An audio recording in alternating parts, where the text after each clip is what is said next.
your friends were the night that we first met. Went home and tried to stalk you on the internet. Now I've read all of the books beside your bed. The wine is cold like the shoulder that I gave you in the street. Cat and mouse for a month or 2 or 3. Now I wake up in the night and watch you breathe. Kiss me once cause you know I had a long night. Kiss me twice cause it's gonna be alright. 3 times cause I waited my whole life. Pada masa kolonial, wilayah Irian itu disebut dengan New Guinea. Wilayah tersebut terbagi menjadi 2, yaitu New Guinea Barat yang dikuasai oleh Belanda dan New Guinea Timur yang dikuasai oleh Inggris dan Jerman. Latar belakang. Hasil persetujuan KMB, Den Haag, 23 Agustus 2 November 1949. Di antaranya adalah Belanda mengakui kedaulatan Indonesia, kecuali status Irian Barat yang akan dibicarakan setahun setelah pengakuan kedaulatan. Namun, sampai tahun 1950, masalah Irian Barat belum juga diselesaikan oleh Belanda. Belanda tidak juga menyerahkan Irian Barat kepada Republik Indonesia. Ini adalah peta wilayah Irian Barat yang tidak diakui kedaulatannya oleh Belanda pada saat konferensi Meja Bundar. Alasan Belanda menunda menyerahkan Irian Barat. Alasan Belanda menunda menyerahkan Irian Barat kepada Republik Indonesia Serikat diantaranya adalah yang pertama yaitu Irian Barat dikenal memiliki kekayaan tambang yang melimpah. Yang kedua yaitu Belanda berniat menjadikan Irian Barat sebagai tempat penyebaran agama Kristen di Asia Pasifik. Yang ketiga, Belanda ingin menjaga kehormatannya dengan tidak langsung memberikan seluruh wilayah Indonesia kepada Republik Indonesia. Dan yang keempat, yaitu Belanda berniat menjadikan Irian Barat sebagai negara boneka Belanda. Lalu, bagaimana cara Indonesia untuk merebut kembali Irian Barat dari kekuasaan Belanda? Yuk simak selanjutnya. Upaya pembebasan Irian Barat dibagi menjadi 2 bagian.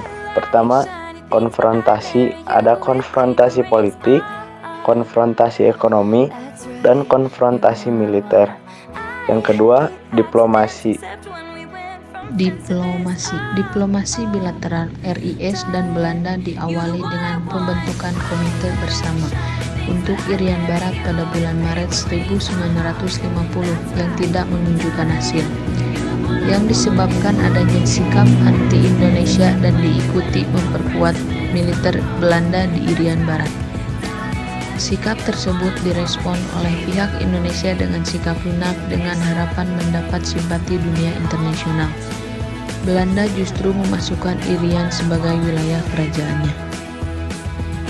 Kemudian pemerintah Republik Indonesia mengajukan kembali masalah Irian Barat ke dalam sidang Majelis Umum PBB.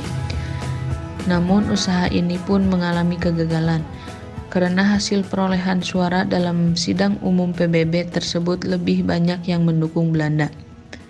Indonesia tidak mampu memperoleh 2/3 suara, walaupun negara-negara Asia Afrika mendukung Indonesia. Where there is imperialism and where there are simultaneously armed forces, then the position is a dangerous one indeed. Again, I speak from experience. That is the situation in West Irian. That is the situation in the 1/5 of our national territory which still labors under imperialism. There in West Irian, we have imperialism and the armed forces of imperialism. Bordering that territory, our own troops stand guard by land and sea. Those 2 bodies of troops face each other. And I tell you, that is an explosive situation. Very recently, those young and misguided troops who were in West Irian defending an outmoded conception were reinforced by an aircraft carrier, the Karl Doorman, from their remote homeland. I tell you that then the situation became positively dangerous. I tell you in all seriousness, the situation in West Irian is a dangerous situation, an explosive situation. It is a cause of tension and it is a threat to peace. General Nasution is not responsible for that. Our soldiers are not responsible for that. Sukarno is not responsible for that. Indonesia is not responsible for that. No, the threat to peace springs directly from the very existence of colonialism and imperialism. Pada tahun 1955, masalah Irian Barat diajukan dalam Konferensi Asia Afrika di Bandung, tetapi mengalami kegagalan lagi. Kemudian pemerintah Republik Indonesia memutuskan hubungan diplomatik dengan Belanda dengan membubarkan Uni Indonesia Belanda. Konfrontasi politik. Yang pertama, pembatalan perjanjian Konferensi Meja Bundar 3 Mei 1956. Indonesia membatalkan hubungan Indonesia-Belanda. Berdasarkan perjanjian KMB, pembatalan ini dilakukan dengan Undang-Undang Nomor 13 Tahun 1956 yang menyatakan bahwa untuk selanjutnya hubungan Indonesia-Belanda adalah hubungan yang lazim antara negara yang berdaulat penuh berdasarkan hukum internasional. Yang kedua, pembubaran atau pembatalan Uni Indonesia-Belanda. Yang ketiga, pembentukan Provinsi Irian Barat 17 Agustus 1956. Ibu kotanya di Soa, Siu, Maluku Utara. 4. Pemutusan hubungan diplomatik dengan Belanda 17 Agustus 1960. Dalam pidato presiden yang berjudul Jalan Revolusi Kita Bagaikan Malaikat Turun dari Langit, Jarek.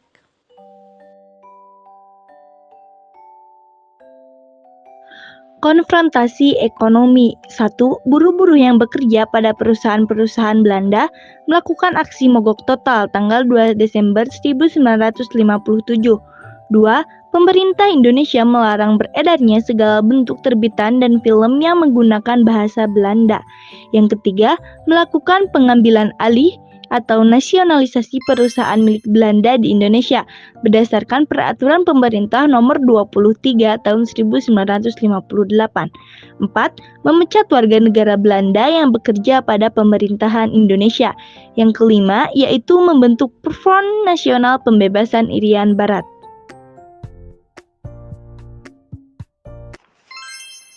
Tri Komandan Rakyat atau Trikora. Upaya awal pemerintah untuk membebaskan Irian Barat ditandai dengan keluarnya Tri Komandan Rakyat atau Trikora yang berisi 1. Gagalkan pembentukan negara boneka Papua buatan Belanda. 2. Kibarkan merah putih di Irian Barat, Indonesia. 3. Bersiaplah untuk mobilisasi umum guna mempertahankan kemerdekaan dan kesatuan tanah air dan bangsa.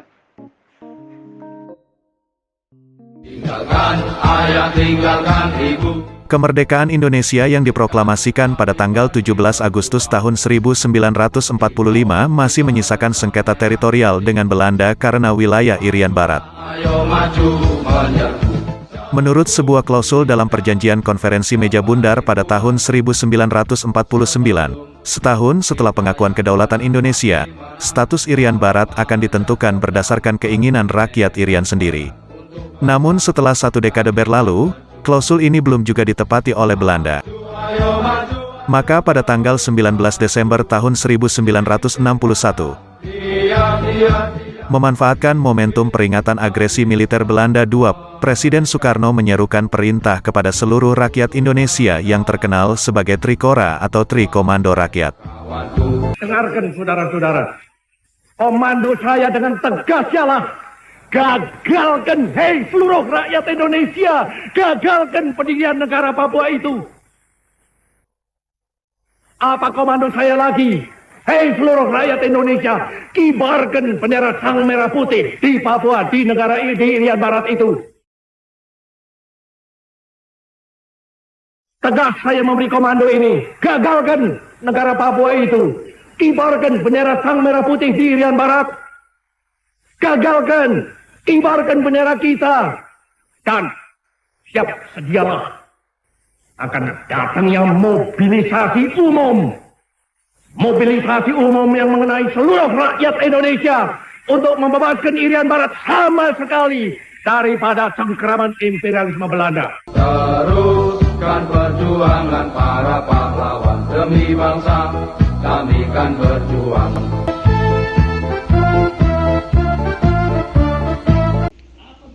Komando Mandala.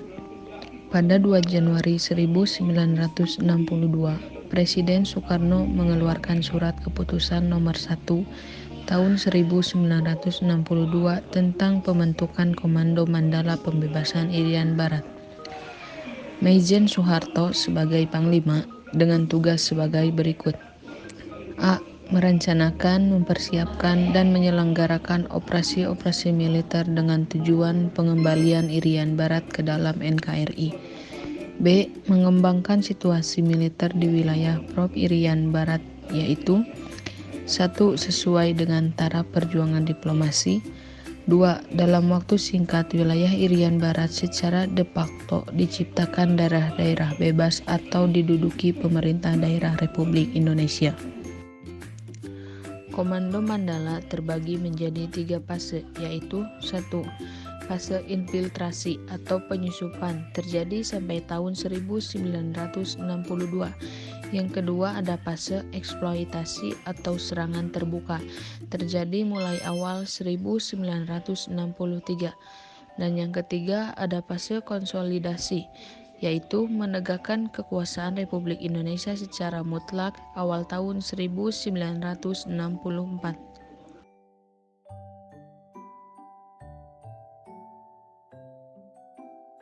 Infiltrasi yaitu tahap memasukkan pasukan TNI ke dalam wilayah Irian Barat untuk menguasai wilayah tersebut secara perlahan dan tersembunyi.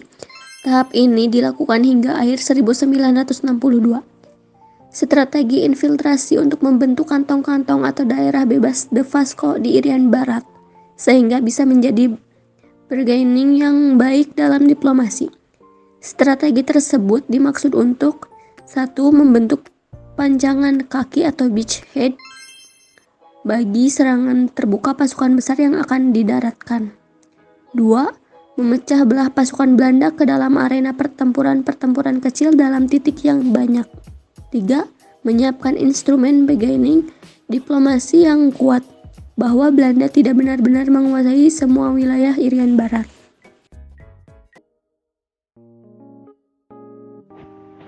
Eksploitasi, yaitu tahap serangan terbuka terhadap pos-pos pertahanan Belanda.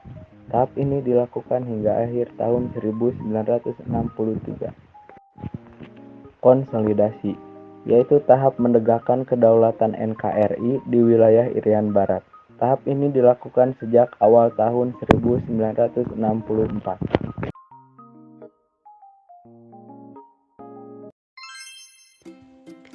Rencana Bunker. Badan PBB mengutus Ellsworth Bunker atau diplomat Amerika Serikat untuk menengahi perselisihan antara Indonesia dan Belanda. Bunker mengajukan rencana penyelesaian Irian Barat. Nama rencana Bunker atau Bunker's Plan berikut ini isi rencana Bunker. 1. Belanda menyerahkan Irian Barat kepada Indonesia melalui UNTIE.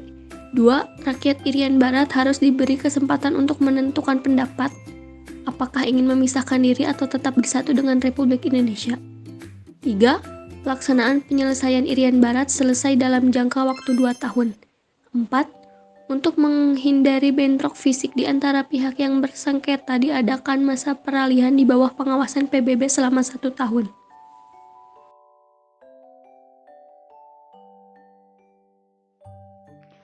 Perjanjian New York. Pada tanggal 15 Agustus 1962, Indonesia dan Belanda menandatangani Persetujuan New York setelah kedua belah pihak menerima rencana bunker. Menlu Dr. Subantio memimpin delegasi Indonesia, sedangkan Panroyem dan Schurman memimpin delegasi Belanda.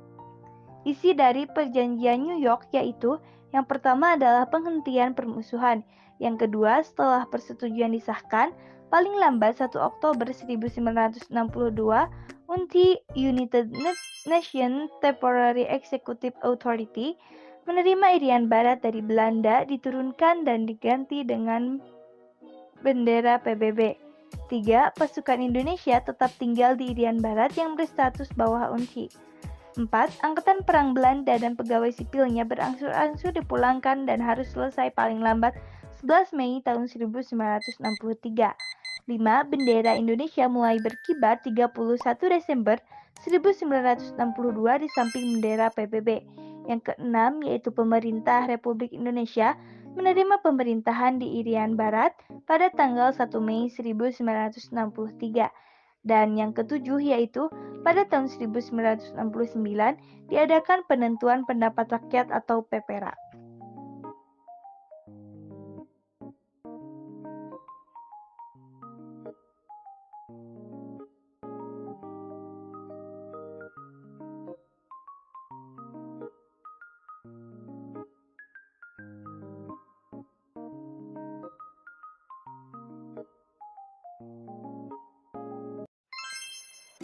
PPRA.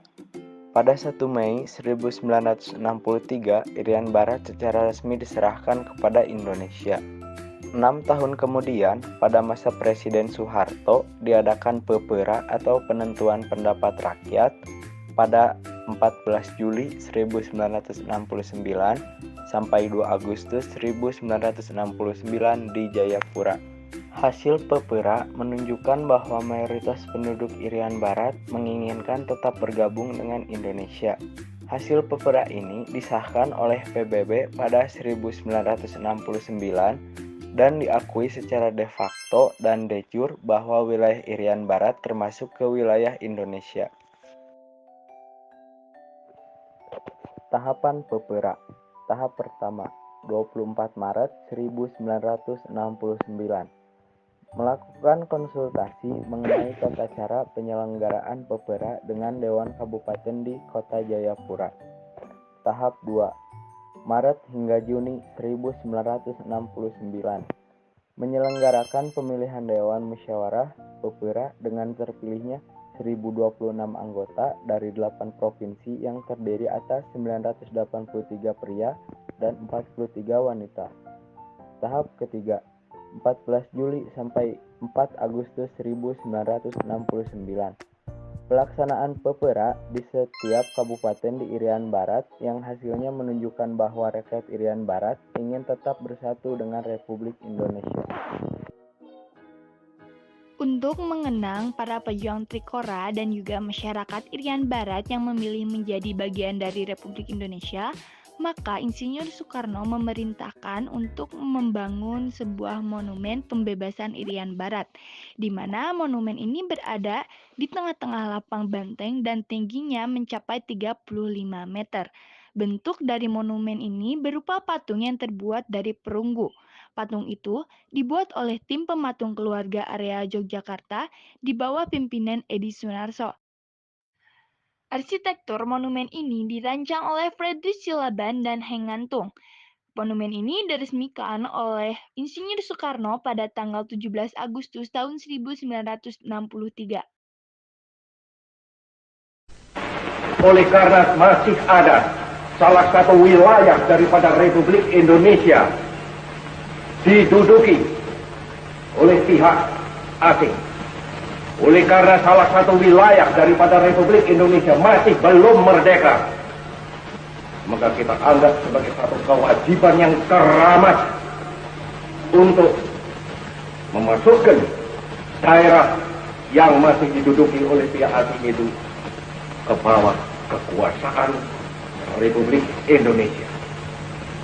Dan saya ulangi lagi, insya Allah subhanahu wa ta'ala, dalam tahun ini juga. Sebab itu adalah kehendak bukan saja daripada seluruh rakyat Indonesia yang berjumlah 96 juta orang, tetapi adalah juga satu keharusan daripada sejarah. Camkan di dalamnya bahwa perjuangan memasukkan Irian Barat ke dalam wilayah kekuasaan Republik adalah satu perjuangan yang suci. Bulan yang kita harus meyakinkan dan yakin pula bahwa meskipun peperangan, tetapi peperangan atas dasar kita diperangi, peperangan kita atas dasar kita diduduki sebagian wilayah kita dengan kekuasaan senjata. Peperangan yang demikian itu adalah satu peperangan yang suci, yang malahan tadi dikatakan oleh Pak Mulyadi Joyo Martono, tiap-tiap orang yang gugur di dalam peperangan demikian itu adalah satu peperangan yang suci, yang syahid. Satu peperangan daripada syuhada. Di dalam bulan yang demikian ini saya minta agar supaya pihak Belanda sedarlah kembali.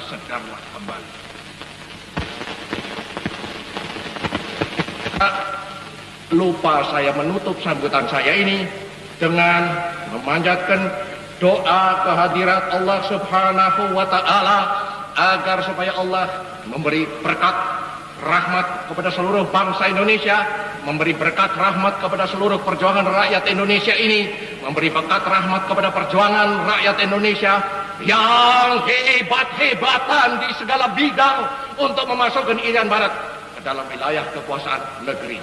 Sekian, terima kasih.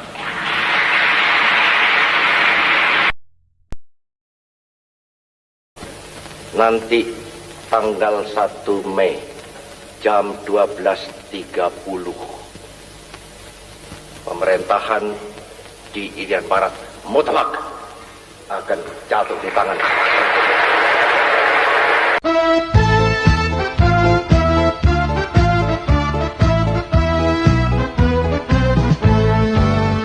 Tinggalkan ayah, tinggalkan ibu, izinkan kami pergi berjuang di bawah kibaran sang merah putih.